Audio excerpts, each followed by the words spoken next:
কবিতা দিল্লি কা লাড্ডু। দিল্লি কা লাড্ডু খেয়েছো কি, দেখেছো কি মাকাল ফল, কিংবা সেকুলারিজম, হিউম্যান রাইটস, এসব একই নদীর জল। অসতিপর বৃদ্ধা আকবরী ব্যবহার, দগ্ধ লাশ, অঙ্কিত শর্মার দেহযষ্টিতে 400 অভিঘাত। হিচকক লজ্জায় মুখ লুকায় স্বর্গের দুয়ারে বসে। হিটলার ইভাকে জড়িয়ে ধরে ফেটে পড়ে উল্লাসে। দেখ দেখ ইভা, আমার পরে পৃথিবীতে আজও রয়ে গেছে ভ্যাম্পায়ার। ফুটানি করে আর মুখে বুলি আওড়ায় মানব অধিকার।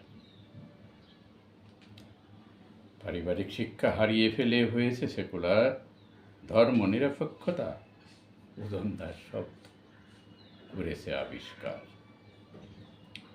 ধর্ম শিক্ষা পুঁজি করে নাকি আসে জঙ্গিবাদ, কানে বাজে অতি বাজি শব্দ মুসলিম মৌলবাদ।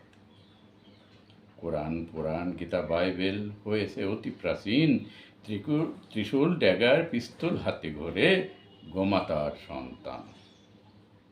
ধর্ম রক্ষা করবে তারা হরণ করিয়া প্রাণ, মুখ লুকিয়ে ফিক করে হাসে দেবতা হনুমান। অগ্নিদেবতারে সাক্ষী রেখে প্রজ্বলিত করে আবাসন, বারবিকিউ হয় মানব নামক হিন্দু মুসলমান।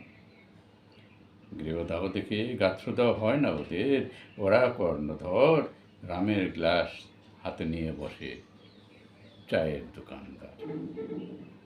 ইথনিং ক্লিনজিং করেই দম নেবে এই করেছে পণ, তবুও এটা সামান্য বিষয়, এখনো রয়েছে অভ্যন্তরীণ। কাদের ভাই ডিক্লার দেয় তিনি অতিথি নারায়ণ, কসাই বাবুর পদধূলি নিতে মোদের করোনাকে বারণ।